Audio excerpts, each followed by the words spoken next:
What's good, YouTube? It's your boy DJ X, man. Hey, we got a very, my bad, y'all. Very special video today, man. Hey, y'all. Hold on, let me see. Okay, so this is a very interesting video. So, we got why so many NBA players smoke weed before games with Matt Barnes. Throwback. So, okay, I kind of know, like, now, new generation, I know, like, a few NBA players that smoke weed. Like, back then, y'all was, like, smoking before the games. That was crazy. I didn't even know that. I'm not gonna lie. I definitely know who the players was, if they named the players. But, yeah, I want to know who the players are, bro, because that's very interesting. I want to know who was doing it, and, like, did they get caught or anything? I want to know all the lore, bro. I want to know if they got caught, bro, got punished for it. I want to know all that, man. But, hey, man. I'm not gonna say too much, man. I know I'm speaking a little bit too much. Hey, man, if you're new, man, hit that sub button, man. Wrote 3K subs, man. Like, comment before you work JG, man. And let's get right to this smooth little reaction video, man. Let's get it. Okay, if we're talking about 85% of the NBA potentially, 85% of the highest level basketball league that's ever existed, enjoying cannabis, I want to get to the question of how many of those guys, or at the very least, how realistic it is that some people were taking whatever form of marijuana that they were in order to actually play better, in order to be better at the game that they would be otherwise. I wouldn't say that cannabis directly makes you better from an enhancement standpoint of an HGH or a steroid or something like that. I would say it enhances your play because you get a great night's sleep. It helps with inflammation. I smoke before I play, so I'm watching game film on Kobe, and I'm high. So I'm tuned into his moves. I know his rhythm. I know when he takes 2 dribbles right, he's gonna start. Yo, Matt Barnes though, you kind of know Matt Barnes was kind of blowing. I'm not gonna lie, you kind of know he was smoking weed, bro. I mean, just off the little stereotype. Hey, though, that's crazy though, bro. To analyze Kobe moves, you have to get treed, like you have to get high. That's funny, bro. I'm not gonna lie, that's crazy. Hey, though, he said enhancements though. Like he's like literally persuading us why he think it's good to smoke weed before the game. Like, it helps with inflammation. I smoke before I play, so I'm watching game film on Kobe, and I'm high. So I'm tuned into his moves. I know his rhythm. I know when he takes 2 dribbles right, he's going to stop and shot fake and get me up in the air. He's going to. So I'm locked in. You're still watching Kobe Bryant. The task, whoever it was, Carmelo Anthony, LeBron James, Kevin Durant. That was my job. I had to guard the best players in the world every night. The best guy on every team I had to guard every night. This is why you're the perfect person to talk about with this stuff, because your job was not merely to like get onto the floor and passively be a normal person while stoned. It was to stop the greatest scorers in the history of the league. Man. But there are lots of people out there who are listening to this conversation, and they're like, when I smoke weed, I need to sit in a couch and not move. And you're doing potentially the most opposite version of that, of that entire spectrum of possibilities. Right. I'm trying to stop Kobe Bryant from scoring 40. Right. You're trying to stay awake watching the rest of Oppenheimer. Right. That's crazy. It worked for me. It worked for me. You know what I mean? But that's another thing is, y'all, like, people like who smoke. So you got like people that smoke, right? A lot of people use it for like stuff like to keep them motivated, to push them to do what they gotta do for that day, or like their goal or something. Like some people like use it like to push themselves to meet their goal. Then you got other people that like just use it, and they just use it, bro. Like, I don't know, just using it just to use it at that point. But yeah, basically what I'm trying to say is like, yeah, like this shit's crazy, bro. At a time where I would be getting like some niggas use it for enhancement, like you said. Mentally focused, sleep, anti-inflammatory. But there's time, Pablo, after just a crazy day of games, stress, or family, or issues, he's or telling I'm you on right TMZ and on SportsCenter, and I'm fighting with my former teammate, and I'm getting a divorce in front of the world, but I still got to play. Like sometimes you're getting name checked by Kanye and Matt Barnes. Right? That's crazy. He's literally saying it right now. I'm using it to do this. Sometimes I do just sit back on the couch, man, and just smoke and get high, and just kind of just allow things to. As your God-given right as a human being. Man. Absolutely. God is good. But the question of the science of this, right? Of like, what does marijuana help an athlete do potentially? So I've been reading into the science on this. We've talked to a couple of scientists. My name is Angela Bryan, and I'm a professor of psychology and neuroscience at the University of Colorado Boulder. And their argument is, one of them is, this is not a performance-enhancing drug. And what Professor Bryan did in retrospect made a lot of sense. She set up this experiment to test the effect of cannabis on athletes by asking a runner to run the same route twice, once under the influence of cannabis and another time sober. Under the influence of cannabis, people, they went pretty significantly slower in the cannabis run. The data we have collected suggest that, the organizations that ban cannabis on the basis of it being a performance-enhancing drug are flat out wrong. But what you're saying is that you found benefits personally when it came to how you proceeded on the court. And so one of the things that I'm curious about is, when it came to playing in the game, specifically, how do you think it made you better? I just think it was focus. It helped me with my focus. But I'll even take it back.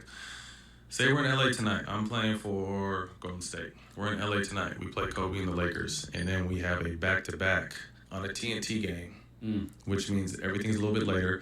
And we got to fly to San Antonio right after this game to play Tim Duncan. So we're getting to San Antonio.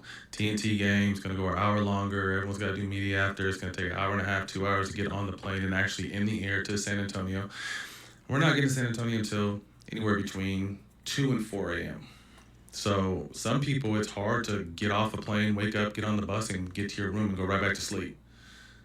What are you going to do? Are you going to drink? You're going to take a sleeping pill that's going to have you groggy now for 8 to 10 hours. It might mess up your pregame nap. Or me, I'm going to go ahead and smoke me one to the face and make sure I go to sleep, within the first 30 minutes, 40 minutes while I'm there, and get a great sleep and get ready to guard Manu or Tony or whoever else I had to, guard that. Yeah. I'm just glad that it finally has reached a point where there's medical research backing this up, and now, most of major sports, if I'm not mistaken, test for it once or don't test at all for it. Yeah, no, I mean, this is where we are living the future being the present tense now. So, like, for instance, I just want to contrast this, right? So Al Harrington once said that he would never get high before playing like Kevin Durant. But Al's my dog, so Al didn't even start smoking until like late. Al wasn't really smoking during the days like where we were, and that's the only reason I'm talking shit, that's our guy. Yeah, of course. But it was, some guys didn't, like Steven Jackson, that's someone I can say that, he was smoking while he was playing. He didn't smoke before games either. He after games, he would blow down with you. But before games, he wouldn't. So this club that you were, of course, a charter member of, like, I'm smoking before a game. Explain what that ritual was. So it would be, first of all, explain the post-game ritual is normally everybody. Or whoever's a smoker on the team, after the game, we're burning it down.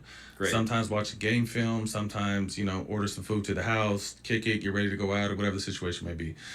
Day of depends. If you're on the road and there's a couple guys that smoke, I've had guys come to my room and after shoot around, we'll go to shoot around. Shoot around's 11 or 12 o'clock for an hour. We come home, I'll come home and, one of the teammates will come over to my room and we'll smoke one, and then I'll take a nap. I'll wake up, take a shower, eat, and go to the game. So within probably if I'm smoking about 1 or 2 in the game to 7. Yeah. Within a 5-hour window. So it's not like I'm smoking on the way to the game, but it was something that I would smoke, and it helps me take mine because I like to take like 2-hour pregame naps, sometimes 3-hour pregame naps. Pregame naps, yeah. Help me take that nap, wake up, feel refreshed, get in the shower, eat, and it's time to go. Right. And how set was that process? That was 95% of the time. Wow. And so the question of focus, I want to get to that because it's interesting, right? So as much as science is saying you're not going to get the benefits from weed as you would anabolic steroids, obviously, it's interesting that like a sport like archery, and this is where you got to go a little bit off the board to see the parallels. In Olympic archery, alcohol is a banned substance because the theory is that alcohol for some people calms their nerves. If you've ever played darts, if you've ever played beer pong, all of us have felt like Kobe. Oh, at one time, I'm nice at beer pong, by the way. I have no doubt about that. Even if I have to keep my elbow behind I was going to say, the elbow rule is Yeah, big. I would be enforcing the shit out of that. Yeah, I'm getting On you. I'm ready for it. Next time we hang together, we're playing beer pong. Who else was on your sort of approach? Who else is like? How many other guys were like that? There was a lot, to be honest with you. I mean, there was a lot. I mean, again, close team. I would only speak on people who are close. You know, the Steven Jacksons. Who else can I speak of? Yeah, who's okay with this? I'm scared, y'all. Who you finna say? Now, Yeah, it just depends because people are at different places in their life. Like some of my OGs, like someone who kind of raised me, who was my big brother, was instrumental in kind of making it like this is a responsibility. The whole team was smoking. To do this and Coach this was and he was someone who was kind of, again, big brother in me when I first came to the league, and I was bouncing around and not really set on any team, but still doing it because I knew it was something I was with. So I'll leave it at the names of Steven Jackson, but I played with some of the greatest players ever to play this game, have been involved with this plan and winning championships. By the way, was there a sense as to, like, when you were in the league, were guys smoking? Were they eating edibles? Were edibles really a thing at that point? Edibles were just coming along. You got to think, my last year was 16, 17. So edibles had touched down. But I felt like you had to be really well versed in that space, and I wasn't. I had a couple homeboys they had the edibles down to microdosing before it was, because they just first came as edibles, and microdosing came later. Yeah. But I had homeboys that were test dummies that would crash and teen wolfing. And figure out what's right, and then and these are other athletes, these are other teammates. You know what I mean? One particular teammate was a test dummy. Was my dog, one of my own. How does one end up the test dummy on an NBA team? Just he's the one that wants to jump in there. You know what I mean? Like I said, edibles were new. Like we all kind of knew we all had our older stories of how we found out how the actual joint or blunt were for us. Edibles are different. There's only one way to find out what this specific edible contains. You got to jump in there butt naked and see what happens. Hey, that's fucking crazy. That's crazy, man. Hey, man, that's it for reaction, man. I don't know what y'all think about the reaction, man. Yo. Shit, bro. I just want to know like all the NBA stars. Like, I know KD smoke. I just want to know like LeBron smoke, like Curry smoke. I want to know all smoke, bro. I want to know the whole lore. Cause it's crazy how like Matt Barnes was saying, bro. He was saying like, dude, like I use this to keep me going. Like and it's true, bro. Some people use it for that. Some people use it for motivation, like I said earlier in the vid, and then some people use it for like negativity, bro. And like that's why like some people be having like I don't know, their own opinion about it, like how bad it is, because it's like they seen people use it like for negativity and shit like that, like just lounge around all day or like use it to be lazy. Then you got Matt Barnes. I use it to make me wash the dishes or guard Kobe. Like that shit's crazy. When he said that, bro, he smoked weed to guard Kobe. Like, dog, that's fucking crazy, man. That's crazy, y'all. That shit had me. That's crazy. Bae, we ain't gonna say too much, man. We gonna end this reaction off, man. WWVid, man. W Matt Barnes. Rolling 3K subs, man. If you're new, man, that like, comment, subscribe, man. Hey, your boy JG out.